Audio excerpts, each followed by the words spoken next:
Hello friends, welcome to Mind Matters, and I am Anjan Muralidharan. This is part 2 of the series, Human Mind. If you haven't watched the first part, please watch it before watching this video. The link is provided in the description box. In this episode, we will delve deeper into understanding the complexities of the human mind and how it shapes our thoughts, beliefs, behavior, character, and ultimately, our destiny. While it may be difficult to fully grasp the complexity of the mind, with research still going on, we can still strive to gain a better understanding of it. In the previous episode, we explored various emotions such as sadness, frustration, anger, and jealousy and how they are connected to our thoughts, beliefs, and behavior. So let's get started and continue our journey of understanding the human mind. Today we are going to talk about the power of thought. Every thought is like an event. It triggers another event, and the first thought is the cause, while the second is the effect. Can you give us an example, Anjan? Sure. Let's say you have a negative thought. That negative thought can grow and create more negative beliefs, eventually causing chaos in your mind. The result would be conflict and a restless mind, just like how a chain reaction works in a nuclear reactor. Wow, that's really powerful. So what can we do about it? That's where the present moment comes in. There should be a gap between two thoughts, and that gap is called the now or present. It's crucial to be aware of this gap, because it's where we have the opportunity to choose our thoughts and actions before they become the past and shape our future. I see. So it's not just about living in the present, but also understanding that we have a choice in this gap of now? Exactly. And it's not just about living in the present, it's about understanding that there is an opportunity for choice in this gap of now. We have the power to shape our own lives by the thoughts we allow into our minds. That's really amazing. It's like we have control over our own destiny. Exactly. It's up to us to be the gatekeepers of our own minds and be selective about what we allow in. That's the only way to maintain peace and clarity. Thanks, Anjan. I will definitely keep that in mind. You are welcome. Remember, every thought is like a seed, it has the power to grow and multiply. Choose your thoughts wisely. So, if we fill that gap with negative thoughts, like fear or anxiety, then the next thought will likely be negative as well, isn't it? On the other hand, if we fill that gap with positive thoughts, like love or gratitude, then the next thought will likely be positive, right na? Sahi mein, this is cool. So, you mean that by being mindful of the present moment and being aware of our thoughts, and choosing our thoughts wisely, we can shape our own lives and create the destinies we desire. It's all up to us. Correct, Anjan? Absolutely. So, instead of cribbing about your current stuck situation and asking questions like, why God made me like this? Why am I poor? Why am I not good looking, etc., you can fill the gap with positive thoughts like, I am capable and worthy of creating the life I want. I have the power to change my circumstances through my thoughts and actions. I choose to let go of my limiting beliefs and embrace a positive outlook. I am grateful for the opportunities and lessons that come my way. I am strong and resilient, and I can overcome any obstacle. I deserve love, happiness, and abundance in all areas of my life. I am surrounded by people who support and believe in me. I am constantly learning and growing, and I embrace new challenges with confidence. Remember that it's important to focus on positive thoughts consistently, as they can shape your reality and help you create the life you desire. Don't be afraid to ask for support if you need it, and take small steps towards your goals each day. Let me tell you a story. Not a story actually, but an incident that happened to me some years ago, when I was a student. As I walked down the lane, I saw my college friend standing just a few feet away from me. But something was different about him this time. He was holding a cigarette between his fingers, and he was chatting with a group of people near a cigarette shop. My mind was racing with thoughts and questions. How could this be? I had always known my friend to be a non-smoker. Was he under a lot of stress lately? Had he started smoking as a way to cope? I was filled with confusion and curiosity, and I knew I had to find out what was going on. But at the same time, I was hesitant to approach my friend. What if he was offended by my questioning? What if he was struggling with something personal and didn't want to talk about it? Despite my reservations, I decided to go up to my friend and ask him about the cigarette. As I approached him, I could feel my heart pounding in my chest. "Hey, I saw you from across the street and wanted to say hi," I said, trying to sound casual. I couldn't help but notice the cigarette. "I didn't know you smoked." My friend looked a little surprised to see me, but he quickly recovered and explained that the cigarette belonged to another friend who had just gone to the photostat shop and asked him to hold on to it for a few minutes. As he spoke, I felt a wave of relief wash over me. I had been wrong to assume that my friend had started smoking. I apologized for jumping to conclusions. As I walked away from my friend, I couldn't help but feel grateful that I had decided to go up and talk to him. I realized that I had let my own thoughts and perceptions cloud my judgment, and I was glad that I had taken the time to find out the truth. I also felt a renewed sense of trust and respect for my friend. Wow. That was an exciting incident. Though the image you saw was correct, what your mind believed was a false picture. And as you said, you had allowed your thought and perception to cloud your judgment. That is deception. And that reminds me of the phrase, "An idle mind is the devil's workshop." Truly, it's intriguing to know that the mind is constantly a victim of such deceptions, and the thoughts generated by such a mind might be disastrous. Had you not decided to go and ask your friend, you would have made a wrong opinion about your friend. Now I understand what you meant by cause and effect. One thought becomes a cause, which leads to another thought that is the effect of the previous thought, and the cyclical process or loop continues. Awesome.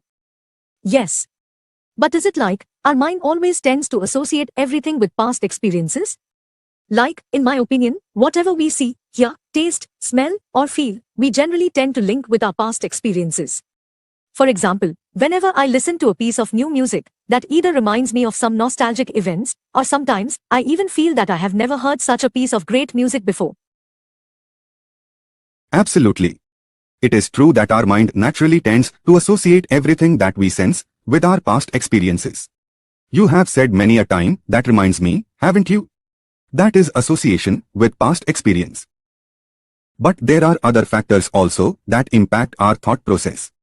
Like emotions, biology, environment, societal influences, and our present mental health or condition can influence, shape, and significantly impact our thoughts. Now, just think of a person who has a lot of wealth, but is surrounded by negative people. His wealth won't bring him happiness. Similarly, external factors such as environment and societal influences can affect our mental state and emotions. So, I suppose it depends upon these factors, whether our thought becomes our friend or enemy. Right? Yes. But the key is to become aware of your thoughts and to learn to discriminate between those that are helpful and those that are harmful. The next step is to learn to control your thoughts so that you can align them with your goals and values. And how do I do that? There are many techniques that can be used to master your thoughts. One of the most effective is meditation. Through regular practice of meditation, you will become more aware of your thoughts and will develop the ability to control them. Another technique is to focus on the present moment. Instead of getting lost in thoughts about the past or the future, bring your attention to the present and observe your thoughts as they arise, without judgment. With some regular practice, you will be able to just eliminate any negative thoughts that are generated. That being said, now let me tell you how thoughts lead to beliefs, and how beliefs lead to behavior. It's like a chain reaction. Our thoughts influence our beliefs, and our beliefs influence our behavior. But before that, let me tell you something worth pondering. Have you ever had a thought pop into your head, and before you know it, you were already thinking about something else? Like super fast, right? Well, it turns out that our thoughts might actually be faster than the speed of light. I know, it's crazy, right? But let me explain. First off, let's talk about what the speed of light is. It's basically the fastest speed anything can travel in the universe. It's super fast, like 299,792,458 meters per second fast. And scientists have always thought that nothing could ever go faster than the speed of light. But here is the thing, our thoughts aren't physical things. They are like electrical impulses in our brain that happen super quickly. So, if you think about it, our thoughts can happen way faster than the speed of light. Like, imagine you are in Mumbai and you can think about New Zealand or the Arctic Ocean, or some star in the universe that is light years away, in, like, a fraction of a second. Light can't travel that fast. Having said that, our thoughts are beyond the limits of time and space. It can travel time in the past, present, and future. Like a time machine. This is pretty mind-blowing stuff, right? It means that our thoughts aren't bound by the same physical laws that govern the rest of the universe. And that's why some scientists think that this means our thoughts are non-physical and exist outside of space and time. Others think that our brain might have developed ways to bypass the speed of light limit and access information from the universe instantaneously. Either way, it's pretty wild to think that our thoughts can happen faster than something that's considered the fastest thing in the universe. It makes you wonder what else we don't know about our thoughts and our brain. It's just one of those things that makes you go, wow, that's so cool. It's a mind-blowing concept that challenges our understanding of the nature of reality and has important implications for our understanding of the relationship between the mind and the physical world. Wow. That's incredibly cool. Relating thought to a time machine is a bold and ingenious analogy. The power of thought is a time machine that can take you beyond the limits of your physical body and the limitations of your mind. Things that are beyond the realm of space and time cannot be measured with our tools, but with the power of thought, it's possible to understand the different aspects of this universe. Thought can travel from past to future, and from the lowest negative energy levels to the highest positive energy levels. Awesome. Hey, I wanted to continue this session further, but since time is not permitting me, I would like to continue this session in my next video, that is, part 3 of this series. To summarize today's session, we tried to understand how the cause and effect pattern of thought works. One thought becomes the cause, leading to the next thought, which becomes the effect, and the process goes on like a chain reaction. The power of the mind is not just about controlling our thoughts, but also understanding how they connect and affect one another. When we can recognize the cause and effect of our thoughts, we can begin to control them and direct them toward positive outcomes. It starts with mindfulness. We also learned about the gap of now, or the present. By being present at the moment and observing our thoughts without judgment, we can begin to understand the patterns and connections between them. And just like a gardener tends to a garden, we can tend to our thoughts, weeding out the negative ones and nurturing the positive ones. For example, when you are feeling down, you start thinking negative thoughts, and those thoughts will lead to more negative thoughts. But if you catch yourself in that moment and think of something positive, it will change the entire chain reaction of your thoughts. So, it's about being aware of the cause and effect of our thoughts, and using that understanding to direct them toward a positive outcome. Just like a masterful gardener, you have the power to shape and cultivate your inner garden of thoughts. And just as drop by drop makes up an ocean, thought by thought makes up a destiny. Now, that brings us to the end of part 2 of this series on the human mind.